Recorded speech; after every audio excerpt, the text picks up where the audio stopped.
Good morning. നമ്മൾ organic പേപ്പറിലുള്ള alcohols and phenols ചാപ്റ്ററാണ് ഡിസ്കസ് ചെയ്തുകൊണ്ടിരുന്നത്. അപ്പോൾ നമ്മൾ കഴിഞ്ഞ ക്ലാസ്സിൽ എങ്ങനെയാണ് അലിഫാറ്റിക് ആൽക്കഹോൾസ് പ്രിപ്പയർ ചെയ്യുക ബൈ റെഡ്യൂസിങ് കാർബണിൽ കോമ്പൗണ്ട്, മാത്രമല്ല ഗ്രിഗ്നാർഡ് റിയേജൻറ്റിന് എങ്ങനെ primary alcohol, secondary alcohol, tertiary alcohol ഉണ്ടാക്കിയെടുക്കാമെന്ന് കണ്ടു. പിന്നീട് ആൽക്കീൻസ് എന്ന് പല മെത്തേഡ് ഉപയോഗിച്ച്, ഹൈഡ്രേഷൻ ഉപയോഗിച്ച്, ഹൈഡ്രോബോറേഷൻ, ഓക്സിഡേഷൻ ഉപയോഗിച്ച്, ഓക്സിമെർക്കുറേഷൻ, ഡീമെർക്കുറേഷൻ ഉപയോഗിച്ച് ആൽക്കീനിൽ നിന്ന് എങ്ങനെ ആൽക്കഹോൾസ് പ്രിപ്പയർ ചെയ്തെടുക്കാം എന്നുള്ളതെല്ലാം നമ്മൾ കഴിഞ്ഞ ക്ലാസ്സിൽ നോക്കിയിട്ടുണ്ടായിരുന്നു. ഇനി ഇതെല്ലാം അലിഫാറ്റിക് ആൽക്കഹോൾസിൻ്റെ ആണ്. ഇനി അതേപോലെ ആൽക്കഹോൾസിൻ്റെ ആസിഡിക് നേച്ചർ എപ്പോഴും അത് H+ ഡൊണേറ്റ് ചെയ്ത് അസിഡിക് ക്യാരക്ടർ കാണിക്കുന്നതും, പിന്നീട് അതിൻ്റെ esterification reaction, some of its reactions like esterification, പിന്നീട് ലൂക്കാസ് ടെസ്റ്റ് ഉപയോഗിച്ച് ഡിസ്റ്റിങ്വിഷ് ചെയ്യുന്നത്, some of the oxidising agents ഉപയോഗിച്ച് ആൽക്കഹോൾസ് എന്താണ് തരുന്നത്, പെറിഡീനിയം ക്ലോറോക്രോമേറ്റ് ഉപയോഗിച്ചുള്ള റിയാക്ഷൻ, പെർമാഗ്നേറ്റ് ഉപയോഗിച്ചുള്ള റിയാക്ഷൻ, പിന്നീട് pinacol pinacolone rearrangement reaction of alcohol, Victor Meyer's test. ഇത്രയും കാര്യങ്ങൾ നമ്മൾ അലിഫാറ്റിക് ആൽക്കഹോളിനെ കുറിച്ച് കഴിഞ്ഞ ക്ലാസ്സിൽ ഡിസ്കസ് ചെയ്തിട്ടുണ്ടായിരുന്നു. ഇനി ഫിനോളിന്റെ നോമൻക്ലേച്ചർ, അതിന്റെ പ്രിപ്പറേഷൻ, രണ്ട് പ്രിപ്പറേഷൻ നിങ്ങൾക്ക് തൽക്കാലം പഠിക്കാനുള്ളൂ. ക്യൂമീനിൽ നിന്നും അരോമാറ്റിക് സൾഫോണിക് ആസിഡിൽ നിന്ന് ഫിനോൾ ഉണ്ടാക്കിയെടുക്കുന്ന രണ്ട് റിയാക്ഷൻസും, പിന്നെ ആസിഡിറ്റി ഓഫ് ഫിനോൾ. ഇത്രയും കാര്യങ്ങളാണ് നമ്മൾ കഴിഞ്ഞ ക്ലാസ്സിൽ ഈ ചാപ്റ്ററിനെ സംബന്ധിച്ച് പഠിച്ചിട്ടുണ്ടായിരുന്നത്. ഇന്ന് നമുക്ക് റിയാക്ഷൻസ് ഓഫ് ഫിനോൾസ്, ഫിനോൾസ് കാണിക്കുന്ന കുറച്ച് ഇമ്പോർട്ടൻറ്റ് റിയാക്ഷൻസ്, അതിൽ തന്നെ നെയിംഡ് റിയാക്ഷൻസ് വരുന്നുണ്ട്. കോൾബ് ഷ്മിറ്റ് റിയാക്ഷൻ, പിന്നെ റീമർട്ടിമൻ റിയാക്ഷൻ, അതിൻ്റെ മെക്കാനിസം, പിന്നീട് നൈട്രോസോ റിയാക്ഷൻ. നിങ്ങൾ S6 ലാബിൽ നൈട്രോ കോമ്പൗണ്ട് കൺഫേം ചെയ്യാൻ ഉപയോഗിക്കുന്ന ലീബർമാൻസ് നൈട്രോസോ റിയാക്ഷൻ, ഹേബൻ ഹോഷ് റിയാക്ഷൻ, പിന്നീട് സാധാരണ നിങ്ങൾ +2 പഠിച്ചിട്ടുള്ള ഇലക്ട്രോഫിലിക് അരോമാറ്റിക് സബ്സ്റ്റിറ്റ്യൂഷനിൽ വരുന്ന എല്ലാം ഇല്ല, ബ്രോമിനേഷനും നൈട്രേഷനും സൾഫോണേഷനും മാത്രം, ഫ്രിഡൽ ക്രാഫ്റ്റ് ഇൻക്ലൂഡഡ് അല്ല. അപ്പോൾ ഇത്രയും കാര്യങ്ങളാണ് നമ്മൾ ഇന്ന് ഡിസ്കസ് ചെയ്യാനായിട്ട് പോകുന്നത്. അപ്പോൾ ആദ്യം നമുക്ക് ഇലക്ട്രോഫിലിക് സബ്സ്റ്റിറ്റ്യൂഷൻ റിയാക്ഷൻ. നിങ്ങൾ ഓൾറെഡി നിങ്ങളുടെ +2 ക്ലാസ്സിൽ ഫിനോളിന് പഠിക്കുമ്പോൾ അതിൽ പഠിക്കുന്നതാണ് ഹാലജനേഷൻ. ഫിനോളിനെ ഹാലജനേറ്റ് ചെയ്താൽ എന്താണ് പ്രോഡക്റ്റ് കിട്ടുക എന്നുള്ളത്. ഫിനോളിൽ ഹാലജനേഷൻ നമുക്ക് രണ്ട് രീതിയിൽ ചെയ്യാം. ഒന്നുകിൽ പോളാരിറ്റി കുറഞ്ഞ സോൾവെന്റ്, പൊളാരിറ്റി കുറഞ്ഞെന്ന് പറഞ്ഞാൽ അയണൈസ് ചെയ്യാൻ സാധ്യത കുറവായിട്ടുള്ളത്, അല്ലെങ്കിൽ കോവാലന്റ് ആയിട്ടുള്ള സോൾവെന്റ്സ്, കോവാലന്റ് ബോണ്ടിങ്ങിൽ പങ്കെടുത്തുകൊണ്ടുള്ള സോൾവെന്റ്സ്. ഫോർ എക്സാമ്പിൾ, മീഥേനിൽ നിന്ന് 3 ഹൈഡ്രജൻ മാറ്റി ക്ലോറിൻ ആക്കിയാൽ it will form chloroform. Chloroform ഒരു ലോ പൊളാരിറ്റി സോൾവെന്റ് ആണ്. അതിന് പൊളാരിറ്റി ഡെവലപ്പ് ചെയ്യാനുള്ള കഴിവ് വളരെ കുറവാണ്. കാർബണും ഹൈഡ്രജനും ക്ലോറിനുമാണ് ഇതിനകത്ത് ഉള്ളത്. അതേപോലെ CS2 കാർബൺ ഡൈ സൾഫൈഡ്, അതൊരു ഗ്രീൻ സോൾവെന്റ് കൂടെയാണ്. ചില റിയാക്ഷൻസ് ഒക്കെ എൻവയോൺമെന്റൽ ഫ്രണ്ട്ലി ആയിട്ട് CS2 ഉപയോഗിക്കാറുണ്ട്. അപ്പോൾ അങ്ങനെ പൊളാരിറ്റി കുറഞ്ഞ് ഈ രണ്ട് സോൾവെന്റ്സ് ഉപയോഗിച്ച് ടെമ്പറേച്ചർ വളരെ കുറച്ച്, അതായത് 273 കെൽവിൻ ടെമ്പറേച്ചർ, അതായത് 0 ഡിഗ്രി സെൽഷ്യസിൽ റിയാക്ഷൻസ് നമ്മൾ ക്യാരി ഔട്ട് ചെയ്താൽ ഫിനോള് എക്സസീവ്ലി ഹാലജനേറ്റ് ചെയ്യപ്പെടില്ല. അല്ലെങ്കിൽ ഫിനോളിലുള്ള അല്ലെങ്കിൽ ബെൻസീൻ റിങ്ങിലുള്ള ഒരു ഹൈഡ്രജനെ മാത്രം ഹാലജൻ ആറ്റം റീപ്ലേസ് ചെയ്യും. അപ്പോൾ ഇതിൽ നിങ്ങൾക്ക് അറിയുന്ന പോലെ ഫിനോള് നമ്മൾ കഴിഞ്ഞ ദിവസം അതിൻ്റെ റെസണൻസ് സ്ട്രക്ചേഴ്സ് കണ്ടതാണ്. ഫിനോളിൻ്റെ ഓർത്തോയിലും പാരയിലുമാണ് ഇലക്ട്രോഫൈല് വരാനുള്ള ചാൻസ്. ഇലക്ട്രോഫൈൽ എന്ന് പറഞ്ഞാൽ ഇലക്ട്രോണിനെ ലവ് ചെയ്യണം എന്നാണല്ലോ. ഇലക്ട്രോണിനെ ലവ് ചെയ്യണമെങ്കിൽ അയാൾക്ക് പോസിറ്റീവ് ചാർജ് ആയിരിക്കണം. അപ്പോഴാണ് നെഗറ്റീവ് ചാർജ് ഉള്ള ഇലക്ട്രോണിനെ ലവ് ചെയ്യാനായിട്ട് സാധിക്കുക. അപ്പം പോസിറ്റീവ് ചാർജ് ഉള്ള ഇലക്ട്രോഫൈല് അറ്റാക്ക് ചെയ്യണമെന്നുണ്ടെങ്കിൽ ബെൻസീൻ റിങ്ങിൽ ഒരു നെഗറ്റീവ് ചാർജ് ഉണ്ടാവണം. ആ നെഗറ്റീവ് ചാർജ് എവിടെയൊക്കെയാണ് ഉണ്ടാവുന്നത്? ഫിനോളിന്റെ റെസണൻസ് സ്ട്രക്ചർ ചെക്ക് ചെയ്താൽ മനസ്സിലാകും. അതിൻ്റെ ഓർത്തോയിലും പാരയിലുമാണ് നെഗറ്റീവ് ചാർജ് ഉണ്ടാവുന്നത്. ആ നെഗറ്റീവ് ചാർജിലേക്കാണ് നമ്മൾ ഇലക്ട്രോഫൈല് ആഡ് ചെയ്യാൻ പോകുന്നത്. ആഡിങ് അല്ല, സബ്സ്റ്റിറ്റ്യൂഷൻ ആണ്. അവിടുത്തെ ഹൈഡ്രജൻ മാറി ഇലക്ട്രോഫൈല് വന്ന് സബ്സ്റ്റിറ്റ്യൂട്ട് ചെയ്യും. ഓക്കെ, അപ്പോൾ എവിടെയൊക്കെയാണ് നടക്കുക? ഒന്നുകിൽ ഓർത്തോയിൽ വരാം, പാരയിൽ വരാം. മെറ്റയിൽ നെഗറ്റീവ് ചാർജ് ഉണ്ടാവുന്നില്ല. അതുകൊണ്ട് ഒരിക്കലും ഇലക്ട്രോഫൈല് മെറ്റാ പൊസിഷനിലേക്ക് പോകേണ്ടതായിട്ട് വരുന്നില്ല. ഒന്നുകിൽ ഓർത്തോ അല്ലെങ്കിൽ പാര. ഇതിൽ തന്നെ പാരയ്ക്കാണ് കൂടുതൽ സ്റ്റെബിലിറ്റി. കാരണം എന്താണ്?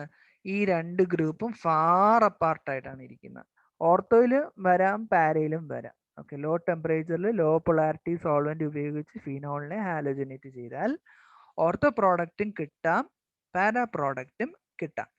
ഇതിൽ പാരാ പ്രോഡക്റ്റ് ആയിരിക്കും കൂടുതൽ മേജറായിട്ട് ഉണ്ടാവുക എന്ന് എഴുതിയിട്ടുണ്ട്. കാരണം ലെസ് സ്റ്റെറിക് ഹിൻഡ്രൻസ്. കാരണം ഈ രണ്ട് ഗ്രൂപ്പ് വളരെ ഫാർ അപ്പാർട്ടാണ്. അത് കാരണം അതിലെ സ്റ്റെറിക് ബൾക്ക് കുറവായിരിക്കും. ഓർത്തോ സബ്സ്റ്റിറ്റ്യൂഷൻ ആണ് വരുന്നതെങ്കിൽ അവർ രണ്ടുപേരും വളരെ അടുത്തായിരിക്കും. അതുകൊണ്ട് റിപ്പൾഷൻസ് വളരെ കൂടും. അപ്പം എനർജി കൂടും, സ്റ്റെബിലിറ്റി കുറയും.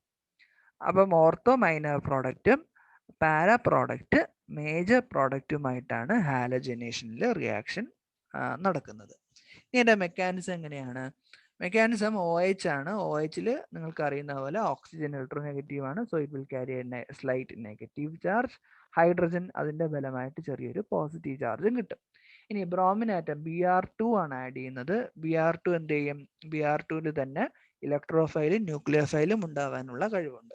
ഈ ഒരു ആറ്റം, ഈ ഒരു ബോണ്ടിലുള്ള ഇലക്ട്രോൺസ് ഏതെങ്കിലും ഒരു ബ്രോമിൻ ആറ്റത്തിലേക്ക് ഷിഫ്റ്റ് ചെയ്യും. ഇപ്പൊ ഇതിൽ എഴുതിയിരിക്കുന്ന അനുസരിച്ച് ഈ ബോണ്ടിലുള്ള ഇലക്ട്രോൺ ഈ ബ്രോമിൻ ആറ്റത്തിലേക്കാണ് പോവുക. അപ്പോഴാണ് ആ ആറ്റത്തിന് ചെറിയൊരു നെഗറ്റീവ് ചാർജ് വരുന്നത്. ഓക്കെ, എക്സസ് ഇലക്ട്രോൺ ആയില്ലേ? ഈ ബോണ്ടിങ്ങിലുള്ള ഇലക്ട്രോൺ ഇങ്ങോട്ടേക്ക് വന്നപ്പോൾ എക്സസ് ഇലക്ട്രോൺ ആയല്ലോ. അപ്പോൾ അത് കാരണം ഈ ബ്രോമിന് ചെറിയൊരു നെഗറ്റീവ് ചാർജും അതിന്റെ ഫലമായിട്ട് ഈ ബ്രോമിന് ചെറിയൊരു പോസിറ്റീവ് ചാർജും വരും. ഇനി ഇലക്ട്രോഫൈൽ ആണല്ലോ വരേണ്ടത്. അപ്പം Br+ ആണല്ലോ അറ്റാക്ക് ചെയ്യേണ്ടത്. അപ്പോൾ ഇയാൾ കംപ്ലീറ്റ് ആയിട്ടും ക്ലീവ് ചെയ്ത് ഫീനോളിന്റെ പ്രസൻസിൽ കംപ്ലീറ്റ് ആയിട്ട് ഇയാൾ ക്ലീവ് ചെയ്യുന്നുണ്ട്. അപ്പോൾ എന്ത് സംഭവിക്കും? Br+ഉം Br- ആയിട്ട് മാറും. ഇതിൽ Br+ ഇലക്ട്രോഫിലിക് സബ്സ്റ്റിറ്റ്യൂഷൻ ആണ്. അപ്പം Br+ ആണ് ഇവിടുത്തെ അറ്റാക്കിംഗ് റിയേജന്റ്. ഈ Br+ എന്ത് ചെയ്യും? ഈ സബ്സ്ട്രേറ്റിലേക്ക് ഫിനോളിലേക്ക് റിയാക്ട് ചെയ്യാൻ പോകും. അപ്പോൾ ഇയാൾക്ക് അറ്റാക്ക് ചെയ്യാൻ ഒരു പ്ലേസ് വേണ്ടേ, ഒരു സീറ്റ് വേണ്ടേ? ആ സീറ്റ് ആരുണ്ടാക്കി കൊടുക്കും? ഫിനോളിന്റെ റെസൊണൻസ് സ്ട്രക്ചർ വഴി ഉണ്ടാക്കി കൊടുക്കും. അപ്പോൾ ഓർത്തോയിലും നെഗറ്റീവ് ചാർജ് വരും, പാരയിലും പോസിറ്റീവ് ചാർജ് വരും. ആദ്യം Br എന്ത് ചെയ്യും? ഈ ഇപ്പൊ ഇതിൽ കാണിച്ചിരിക്കുന്ന ഓർത്തോ സബ്സ്റ്റിറ്റ്യൂഷന്റെ കേസാണ്. അപ്പൊ ഈ ബോണ്ട് ഇങ്ങോട്ടേക്ക് ഷിഫ്റ്റ് ചെയ്യുന്നു. അപ്പൊ ഈ കാർബണിന് ചെറിയൊരു നെഗറ്റീവ് ചാർജ്, ആ നെഗറ്റീവ് ചാർജ് നേരെ ബ്രോമിൻ ആറ്റത്തിൽ ചെന്ന് വരുന്നു. അപ്പൊ ഇവിടുത്തെ ഹൈഡ്രജനും ഇവിടുത്തെ Br-ഉം ഉണ്ട്. ഈ ഹൈഡ്രജനെ ഇളക്കി കളയണം. ഹൈഡ്രജനെ സബ്സ്റ്റിറ്റ്യൂട്ട് ചെയ്തിട്ടില്ല, ഇപ്പൊ അഡീഷൻ ആണ് നടന്നത്. ഓക്കെ, അപ്പൊ ഹൈഡ്രജൻ അവിടെ ഉണ്ട്, ബ്രോമിൻ പുതുതായിട്ട് വന്നു, അങ്ങനെ ഇങ്ങനെ ഒരു സാധനം ഉണ്ടായി. ഈ ബോണ്ട് ഇങ്ങോട്ടേക്കാണ് ഷിഫ്റ്റ് ചെയ്തത്. അപ്പൊ ഈ കാർബൺ ഇലക്ട്രോൺ നഷ്ടപ്പെട്ടതിന്റെ ഫലമായിട്ട് ഇവിടെ ഒരു പോസിറ്റീവ് ചാർജും വന്നു. അപ്പൊ ഇതിന്റെ അരോമാറ്റിസിറ്റി പോയി. അരോമാറ്റിസിറ്റി പോവാന്ന് പറഞ്ഞാൽ ഹൈലി അൺഫേവറബിൾ കണ്ടീഷൻ ആണ്. അരോമാറ്റിക് ആയാൽ കൂടുതൽ സ്റ്റേബിൾ ആവും. അപ്പൊ ഈ മോളിക്കൂൾ എന്ത് ചെയ്യും? എങ്ങനെയെങ്കിലും അരോമാറ്റിസിറ്റി തിരിച്ചു കിട്ടാൻ വേണ്ടി ഈ ഹൈഡ്രജനെ തിരിച്ച് ഈ ബോണ്ടിലേക്ക് അങ്ങ് കൊടുക്കും. എന്നിട്ട് ഹൈഡ്രജൻ അങ്ങ് മാറിപ്പോകും. അപ്പൊ ഈ ബോണ്ട് ഇവിടെ ഒരു ഇലക്ട്രോണിനെ കിട്ടുന്നു. അപ്പൊ ഈ പോസിറ്റീവും കൂടെ ചേർന്ന് ഇവിടെ പഴയ പോലെ ബോണ്ട് ഉണ്ടാവുന്നു. അപ്പൊ എന്താണ് സംഭവിച്ചത്? ഈ ഹൈഡ്രജൻ ഇളകിപ്പോയി, ബ്രോമിൻ പുതുതായിട്ട് വന്നു. So it is an example for electrophilic substitution. Okay, ഇനി ഇതേ റിയാക്ഷൻ നമ്മൾ ഫിനോളിൽ തന്നെ പോളാർ ആയിട്ടുള്ള സോൾവെന്റ്, വാട്ടർ പോലുള്ള പോളാർ ആയിട്ടുള്ള ഒരു സോൾവെന്റ് പ്രസൻസിൽ നമ്മൾ റിയാക്ഷൻ ചെയ്യുകയാണെന്നുണ്ടെങ്കിൽ എക്സസീവ് ബ്രോമിനേഷൻ ആണ് നടക്കുക. അതായത് എല്ലാ ഓർത്തോ പൊസിഷനും പാരാ പൊസിഷനും ബ്രോമിൻ വന്ന് ബ്ലോക്ക് ചെയ്യും. ഓക്കെ, അപ്പം 2,4,6 ട്രൈ ബ്രോമോഫിനോൾ നിങ്ങൾക്ക് ഇവിടെ പ്രോഡക്റ്റ് ആയിട്ട് കിട്ടും. ഇനി രണ്ടാമത്തെ ഇലക്ട്രോഫിലിക് സബ്സ്റ്റിറ്റ്യൂഷൻ റിയാക്ഷന് ഉദാഹരണം നൈട്രേഷൻ ആണ്. സാധാരണ നമ്മൾ നൈട്രേഷൻ ഉപയോഗിക്കുന്നത് നൈട്രിക് ആസിഡ് തന്നെയാണ്. അപ്പോൾ ഉണ്ടാകുന്ന അറ്റാക്കിംഗ് റിയേജന്റ് എന്ന് പറഞ്ഞാൽ, അറ്റാക്കിംഗ് ഗ്രൂപ്പ് എന്ന് പറഞ്ഞാൽ NO2+ ആണ്. NO2+ ആണ് ഇവിടുത്തെ ഇലക്ട്രോഫൈൽ. NO2+ നേരത്തെ പറഞ്ഞ പോലെ സെയിം മെക്കാനിസം. നമ്മൾ ആസിഡ് ആയതുകൊണ്ട് തന്നെ ഈ OH ഫീനോൾ എന്ത് ചെയ്യും? ചെറിയ ആദ്യത്തെ സ്റ്റെപ്പിൽ NO2+ അറ്റാക്കിംഗ് ആണ് നടക്കുക. അപ്പൊ ഈ ബോണ്ട് നേരത്തെ പറഞ്ഞ പോലെ ഇങ്ങോട്ടേക്ക് ഷിഫ്റ്റ് ചെയ്ത് കൊടുക്കും. അപ്പൊ ഇവിടെ ഒരു മൈനസ് ചാർജ്, ആ മൈനസ് ചാർജിൽ NO2+ വരുന്നു. അപ്പൊ ഹൈഡ്രജൻ ഇവിടെ ഉണ്ട്, NO2 ഇവിടെ ഉണ്ട്. ഓക്കെ, ഈ ബോണ്ട് ഇപ്പൊ ഇങ്ങോട്ടേക്കാണ് ഷിഫ്റ്റ് ചെയ്തത്. അപ്പൊ ഇവിടെ ഡബിൾ ബോണ്ട് വരും. ഓക്സിജന് 3 വാലൻസി ആയതുകൊണ്ട് ഓക്സിജന് ചെറിയൊരു പോസിറ്റീവ് ചാർജും വരും. അപ്പൊ ഈ ബോണ്ട് ഇങ്ങോട്ടേക്ക് ഷിഫ്റ്റ് ചെയ്തു. അപ്പൊ ഇത് ഡബിൾ ബോണ്ടായി, ഈ ബോണ്ട് പോയി. അപ്പൊ ഇവിടെ ഒരു വേക്കൻസി വന്നു, അവിടെ NO2 വന്ന് അറ്റാക്ക് ചെയ്തു. ഓക്കെ, ഇനി അടുത്ത സ്റ്റെപ്പിൽ എന്താ സംഭവിക്കുക? ഈ ഹൈഡ്രജൻ ബോണ്ട് അരോമാറ്റിസിറ്റി തിരിച്ചു കിട്ടണം. അപ്പൊ ഹൈഡ്രജൻ ഇളകി പോകും. ഇളകി പോകുന്ന വഴിക്ക് ഈ ബോണ്ട് ഇങ്ങോട്ടേക്ക് കൊടുക്കും. അപ്പൊ ഈ കാർബൺ 5 വാലൻസി ആകും. അപ്പൊ അത് ഇഷ്ടമല്ല കാർബൺ എപ്പോഴും 4 വാലൻസിയേ പാടുള്ളൂ. അപ്പൊ ഈ ഡബിൾ ബോണ്ടിൽ ഇരിക്കുന്ന ഒരു പെയർ ഓഫ് ഇലക്ട്രോൺ ഓക്സിജൻ അങ്ങ് തിരിച്ചു കൊടുക്കും. അപ്പൊ ഓക്സിജന് ഇലക്ട്രോൺ കിട്ടി, പോസിറ്റീവ് ചാർജ് പോയി, ഓക്സിജൻ ന്യൂട്രലായി, ഇവിടെ സിംഗിൾ ബോണ്ടായി. ഈ ബോണ്ട് ഇങ്ങോട്ടേക്ക് വന്നപ്പോൾ ഇവിടെ ഒരു ഡബിൾ ബോണ്ട് പുതുതായിട്ട് വന്നു. ഓക്കെ, എന്നിട്ട് NO2 വന്നു. അപ്പൊ H പോയി, NO2 വന്നു. അപ്പൊ ഇവിടെ NO2 ഓർത്തോയിലും വരുന്നു, പാരയിലും വരുന്നു. ഇവിടെ നിങ്ങൾ ശ്രദ്ധിക്കുക, ഇവിടെയും സ്റ്റെറിക് ബൾക്കൊക്കെ ഉണ്ട്, പക്ഷെ ഇവിടെ ഹൈഡ്രജൻ ബോണ്ടിങ്ങിനുള്ള പോസിബിലിറ്റി ഉണ്ട്. അതുകൊണ്ട് തന്നെ ഈ ഓക്സിജനും ഈ ഹൈഡ്രജനും നൈട്രജനും തമ്മിൽ ഹൈഡ്രജൻ ബോണ്ടിങ്ങിനുള്ള പോസിബിലിറ്റി ഉള്ളതുകൊണ്ട് ഇവിടെ ഓർത്തോ പ്രോഡക്റ്റ് ആണ് മേജറായിട്ട് വരിക, പാരാ പ്രോഡക്റ്റ് മൈനർ ആയിരിക്കും. ഓക്കെ, ഇനി മൂന്നാമത്തെ ഇലക്ട്രോഫിലിക് സബ്സ്റ്റിറ്റ്യൂഷന്റെ പേര് സൾഫോണേഷൻ എന്നാണ്. Sulphonation means addition of sulphonic acid group, SO3H group ആണ് ഇതിലേക്ക് ആഡ് ചെയ്യുക. അതിനായിട്ട് നമ്മൾ ഉപയോഗിക്കുന്ന ആസിഡ് സൾഫ്യൂരിക് ആസിഡ് തന്നെയാണ്. അപ്പൊ H2SO4 ഡീകമ്പോസ് ചെയ്ത് HSO4 മൈനസ് ആകുന്നു. അത് വന്ന് ഈ നേരത്തെ പറഞ്ഞ പോലെ പൊസിഷനിൽ അറ്റാക്ക് ചെയ്യുന്നു. Hഉം SO3 ഇരിക്കുന്നു. H ഇങ്ങോട്ടേക്ക് മാറുന്നു, ഈ ബോണ്ട് ഇങ്ങോട്ടേക്ക് പോകുന്നു. അപ്പോൾ ഓക്സിജൻ OH ആയി. ഈ ഹൈഡ്രജൻ ഇങ്ങോട്ടേക്ക് ഷിഫ്റ്റ് ചെയ്തപ്പോൾ ഇവിടുത്തെ സിംഗിൾ ബോണ്ട് ഡബിൾ ബോണ്ടായി. SO3 അവിടെ തന്നെ ഉണ്ട്. ഇനി ഈ SO3 നമുക്ക് ആസിഡ് വർക്കപ്പ് ചെയ്ത് HSO3 ആക്കാനായിട്ട് സാധിക്കും. ഇതേപോലെ തന്നെ പാരാ പ്രോഡക്റ്റും അങ്ങനെ തന്നെ സംഭവിക്കുന്നു. അതായത് ഇങ്ങനെ ഷിഫ്റ്റ് ചെയ്യുന്നു. ഷിഫ്റ്റ് ചെയ്യുമ്പോൾ ഇവിടെ ഇവിടെ വരാനുള്ള പോസിബിലിറ്റി, ഇവിടെ ഹൈഡ്രജനും HSO4 Hഉം SO3 മൈനസും ഒരുമിച്ചിരിക്കുന്നു. അടുത്ത സ്റ്റെപ്പിൽ H ഇങ്ങോട്ടേക്ക് മാറുന്നു, ഈ ബോണ്ട് ഇങ്ങോട്ടേക്ക് മാറുന്നു, ഓക്സിജന് ലോൺ പെയർ തിരിച്ചു കിട്ടുന്നു. ഇത് ഇങ്ങോട്ടേക്ക് മാറാന്ന് പറഞ്ഞാൽ ഇവിടെ ഡബിൾ ബോണ്ട് പുതുതായിട്ട് വരുന്നു. ഈ ബോണ്ട് ഇങ്ങോട്ടേക്ക് ഷിഫ്റ്റ് ചെയ്യുമ്പോൾ ഇവിടെ ഡബിൾ ബോണ്ട് വരുന്നു. ഈ ഡബിൾ ബോണ്ട് ഇങ്ങോട്ടേക്ക് ഷിഫ്റ്റ് ചെയ്യുമ്പോൾ ഓക്സിജന് ന്യൂട്രലായി. ഓക്കെ, ഇങ്ങനെ നിങ്ങൾക്ക് സൾഫോണേഷൻ റിയാക്ഷൻസ് പോസിബിൾ ആണ്. അപ്പൊ 3 ടൈപ്പ് ഇലക്ട്രോഫിലിക് സബ്സ്റ്റിറ്റ്യൂഷൻ ആണ് നിങ്ങൾ പഠിച്ചത്: ബ്രോമിനേഷൻ, നൈട്രേഷൻ ആൻഡ് സൾഫോണേഷൻ. ഇനി നെയിംഡ് റിയാക്ഷൻ ആണ്, ഭയങ്കര ഇമ്പോർട്ടൻ്റ് ആയിട്ടുള്ള നെയിംഡ് റിയാക്ഷൻ ആണ്. It is called Reimer Tiemann reaction. Raymer-Tayman reaction is the reaction of phenol with chloroform in presence of chloroform and potassium hydroxide to give salicylaldehyde. Salicylaldehyde എന്ന് പറഞ്ഞാൽ ഫീനോളിന്റെ ortho പൊസിഷനിൽ ഒരു aldehyde ഇരിക്കുന്നതിനെയാണ് സാലിസിൽ aldehyde എന്ന് പറയാം. ഇവിടെ COH വരാം, അതിനെ സാലിസിലിക് ആസിഡ് എന്ന് വിളിക്കും. റീമർ-ടേമാന്റെ product phenol converted to salicyl aldehyde ആണ്. അതിന്റെ റിയേജന്റ് എന്ന് പറയുന്നത് ക്ലോറോഫോമും പൊട്ടാഷ്യം ഹൈഡ്രോക്സൈഡും ആണ്. ഇതിന്റെ മെക്കാനിസം ഭയങ്കര ഇമ്പോർട്ടൻ്റ് ആണ്. കഴിഞ്ഞ യൂണിവേഴ്സിറ്റി പരീക്ഷയ്ക്കും റീമർ-ടേമാൻ റിയാക്ഷൻ ചോദിച്ചിട്ടുണ്ട്. അപ്പൊ ഇതിൽ ആദ്യം നമ്മൾ ഉപയോഗിക്കുന്ന റിയേജൻസ് ആണ് റിയാക്ട് ചെയ്യുന്നത്. ക്ലോറോഫോമും പൊട്ടാഷ്യം ഹൈഡ്രോക്സൈഡും ഉപയോഗിക്കുന്നെന്ന് പറഞ്ഞല്ലോ, അതിൽ ക്ലോറോഫോമും പൊട്ടാഷ്യം ഹൈഡ്രോക്സൈഡ് ആ റിയേജൻസ് ആണ് ആദ്യം പങ്കെടുക്കുന്നത്. അതിലെന്താ സംഭവിക്കുക? ഇവിടെ ക്ലോറോഫോം ഉണ്ട്. ക്ലോറോഫോം CHCl3 ആണ്. ഒരു കാർബൺ, ഒരു ഹൈഡ്രജൻ, 3 ക്ലോറിൻ.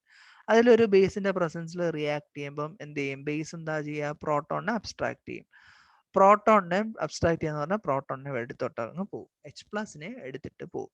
H+ ആയിട്ട് പോയത് കാരണം ഈ carbon would carry a negative charge. Okay, ഈ നെഗറ്റീവ് ചാർജ് കാർബൺ ക്യാരി ചെയ്യുന്നത് ഒഴിവാക്കാൻ വേണ്ടിയിട്ട് ക്ലോറിൻ ആറ്റം, നല്ലൊരു ലിവിങ് ഗ്രൂപ്പാണ് ക്ലോറിൻ. ക്ലോറിൻ ബോണ്ടും കൊണ്ട് എളുപ്പത്തിൽ എസ്കേപ്പ് ചെയ്ത് പോകാനായിട്ട് സാധിക്കും. കാരണം ക്ലോറിൻ 17 ആയിട്ടിരിക്കുകയാണ്. ഒരു ഇലക്ട്രോൺ കൂടെ കിട്ടിയ ക്ലോറിൻ 18ആയി, ന്യൂട്രലായി, ഹാപ്പിയായി. ഇനേർട്ട് കോൺഫിഗറേഷനായി 18ആയി അതിൻ്റെ ഇലക്ട്രോണിക് കോൺഫിഗറേഷൻ. അപ്പോൾ അത് ഹാപ്പി ആവും. അപ്പോൾ അതുകൊണ്ട് തന്നെ ക്ലോറിൻ നല്ലൊരു ലിവിങ് ഗ്രൂപ്പാണ്. അപ്പോൾ എന്ത് ചെയ്യും? ഈ മൈനസ് ചാർജിനെയും കൊണ്ട് ക്ലോറിൻ അങ്ങ് ഇളകിപ്പോവും. ഇളകി പോകുമ്പോൾ എന്താ സംഭവിക്കുക? ഇവിടെ ഉണ്ടായിരുന്ന മൈനസ് ചാർജും ക്ലോറിൻ കൊണ്ടുപോയ ഇലക്ട്രോണിനും കൂടെ വെച്ച് നോക്കുമ്പോൾ ഇവിടെ പുതുതായിട്ടൊരു റാഡിക്കൽ സ്പീഷീസ് അല്ലെങ്കിൽ കാർബീൻ എന്ന് പറയുന്ന സ്പീഷീസ് ഇവിടെ ഉണ്ടാകുന്നു. Carbon carrying lone pair of electron. Carbon lone pair of ഇലക്ട്രോണിനെ ക്യാരി ചെയ്ത ഒരു സ്പീഷീസ്, ഡൈക്ലോറോ കാർബീൻ എന്നാണ് ഇതിൻ്റെ പേര്. അങ്ങനെ കാർബൺ ഇവിടെ ഒരു എന്താണ് ലോൺ പെയറിനും കൂടെ ക്യാരി ചെയ്ത ഒരു സ്പീഷീസ് ഇവിടെ ഡെവലപ്പ് ചെയ്യുന്നു. ഇതാണ് റീമർ-ടിമൻ റിയാക്ഷന്റെ അറ്റാക്കിംഗ് റിയേജന്റ് ഡൈക്ലോറോ കാർബീൻ. ഇനി നമ്മൾ ഫീനോൾ എടുക്കുന്നു. അപ്പം ഇതാണ് റിയാക്ഷൻ. ക്ലോറോഫോമും പൊട്ടാഷ്യം ഹൈഡ്രോക്സൈഡും കൂടെ റിയാക്ട് ചെയ്ത് ഡൈക്ലോറോ കാർബീൻ ഉണ്ടാകുന്നു. ഇനി അടുത്ത സ്റ്റെപ്പിൽ ഫീനോൾ പൊട്ടാഷ്യം ഹൈഡ്രോക്സൈഡുമായിട്ട് റിയാക്ട് ചെയ്യുന്നു. അപ്പോൾ ആദ്യം എന്താ, വീണ്ടും പ്രോട്ടോൺ അബ്സ്ട്രാക്ഷൻ തന്നെയാണ്. OHലെ H+നെ പൊട്ടാഷ്യം ഹൈഡ്രോക്സൈഡ് എടുത്തിട്ട് പോവും. അപ്പോൾ O- ആയി.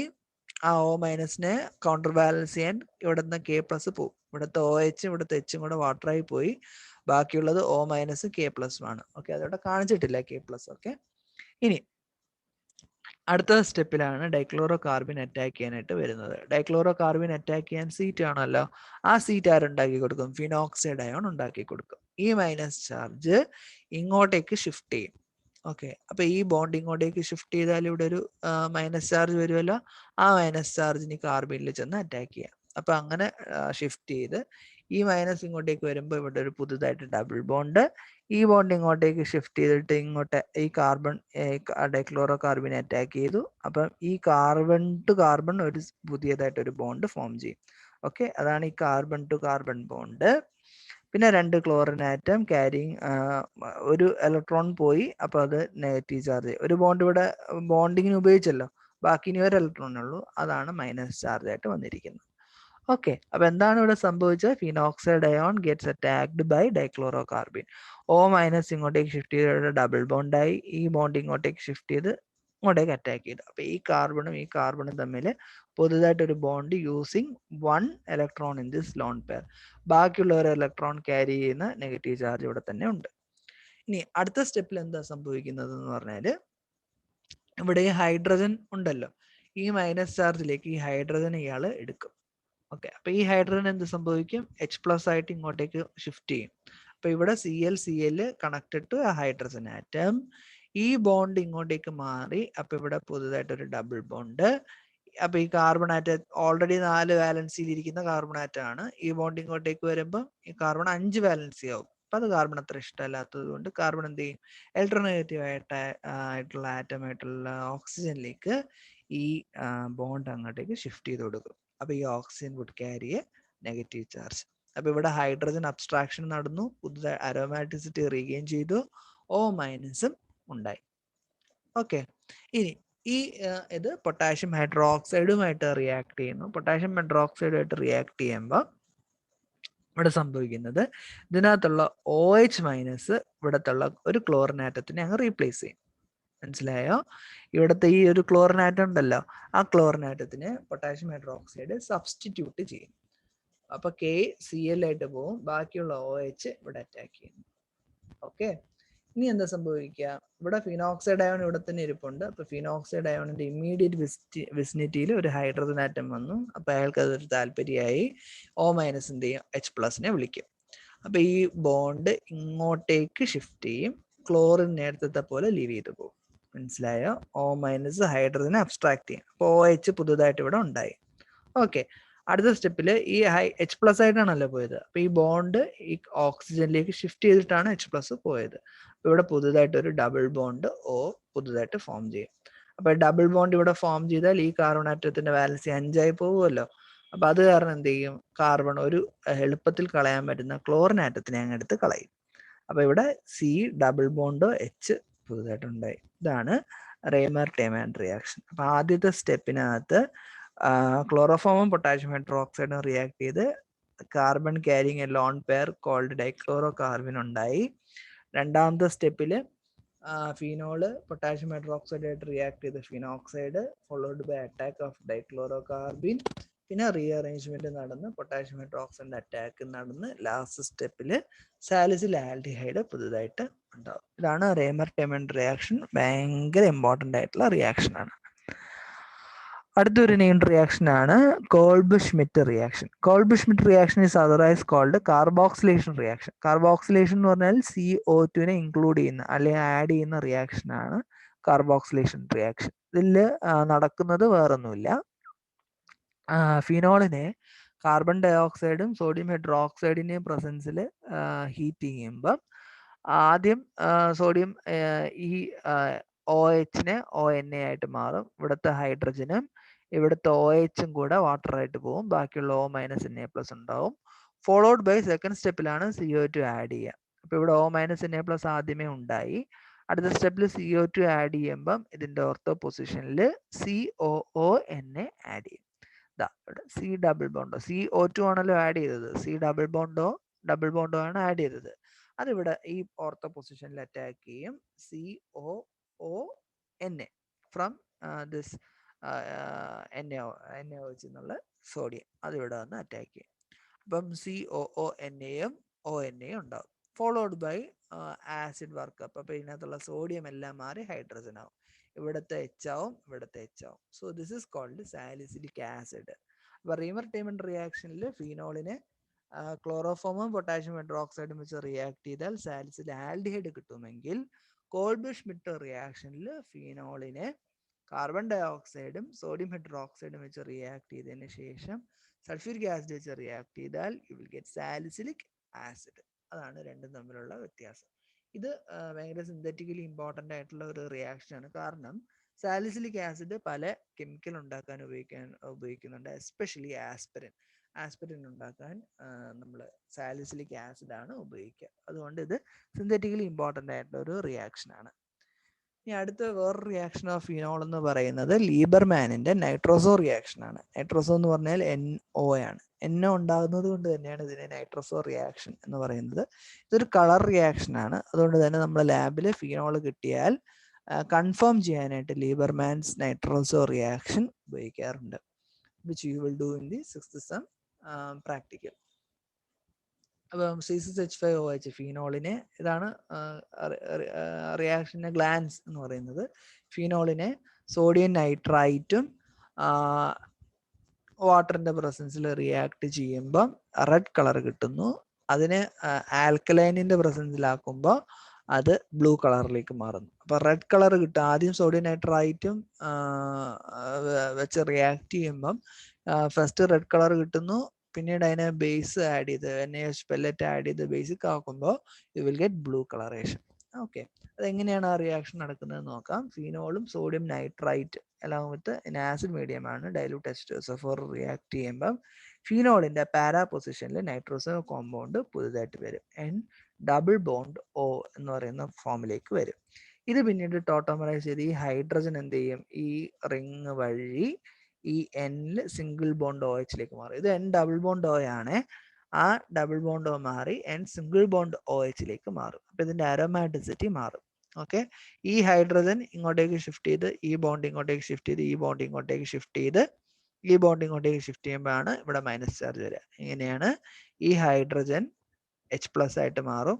അപ്പൊ ഈ ബോണ്ട് ഇങ്ങോട്ടേക്ക് വരും. അപ്പൊ ഇവിടെ ഒരു പുതുതായിട്ടൊരു ഡബിൾ ബോണ്ട് വരും. അപ്പൊ കാർബൺ 5 വാലൻസി. അപ്പൊ കാർബൺ എന്ത് ചെയ്യും, ഈ ബോണ്ട് ഇങ്ങോട്ടേക്ക് ഷിഫ്റ്റ് ചെയ്യും. അപ്പൊ ഇവിടെ പുതുതായിട്ട് ഡബിൾ ബോണ്ട് വരും. അപ്പൊ ഈ കാർബൺ 5 വാലൻസി, ഈ കാർബൺ എന്ത് ചെയ്യും, ഈ ഡബിൾ ബോണ്ടിനെ ഇങ്ങോട്ടേക്ക് ഷിഫ്റ്റ് ചെയ്യും. അപ്പൊ ഇവിടെ പുതുതായിട്ടൊരു ഡബിൾ ബോണ്ട് ഡി നൈട്രോജൻ ഇങ്ങോട്ടേക്ക് ഷിഫ്റ്റ് ചെയ്യും. അപ്പോൾ O- ആണ്. ആ മൈനസിലേക്ക് H+ വന്നിരിക്കും. അപ്പൊ N ഡബിൾ ബോണ്ട് NOH എന്ന് പറയുന്ന സ്പീഷീസിലേക്ക് മാറും. ഇത് ആസിഡിന്റെ പ്രസൻസിൽ ഈ OH പ്രോട്ടോണേറ്റ് ചെയ്ത് H2O+ ആയിട്ട് ഇരിക്കും. H2O+ നിങ്ങൾക്ക് അറിയാലോ, പെട്ടെന്ന് ലീവ് ചെയ്ത് പോകാൻ പറ്റുന്ന ഗ്രൂപ്പാണ്. അപ്പൊ ഇയാൾ എന്ത് ചെയ്യും, ഈ ഇലക്ട്രോണിനെയും കൊണ്ട് അങ്ങ് പോകും, ന്യൂട്രലായിട്ട് അങ്ങ് പോകും. അപ്പൊ ഈ നൈട്രജന്റെ ഇലക്ട്രോൺ പോയല്ലോ. അപ്പൊ ഇത് N+ ആയി. ഓക്കെ, ഈ N+ ആയിട്ടിരിക്കുന്ന ഈ ഒരു സ്പീഷീസിലേക്ക് നമ്മൾ പുതുതായിട്ട് വേറൊരു ഫീനോൾ മോളിക്യൂൾ ആഡ് ചെയ്യും. അപ്പോഴെന്താ സംഭവിക്കുക, ഈ ഫീനോളിന്റെ പാരാ പൊസിഷനിൽ നൈട്രജൻ വന്ന് അറ്റാക്ക് ചെയ്യും. അപ്പൊ ഈ ഫീനോളിന്റെ പാരാ പൊസിഷനിൽ ഈ നൈട്രജൻ വന്ന് അറ്റാക്ക് ചെയ്താൽ എങ്ങനെ ഇരിക്കും, ഇങ്ങനെ ഇരിക്കും.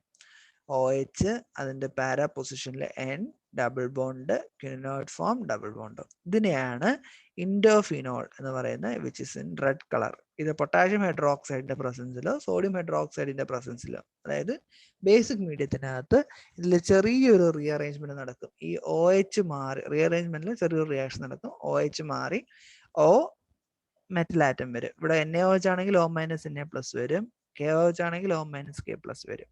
അപ്പൊ അങ്ങനെ വരുമ്പോൾ അതിന്റെ കളർ ബ്ലൂ കളറിലേക്ക് മാറും. ഇപ്പൊ ഇൻഡോഫിനോള് റെഡ് കളറിലും ഉണ്ട്, ബ്ലൂ കളറിലും ഉണ്ട്. Blue colour exist in alkaline medium and red colour exist in acidic medium.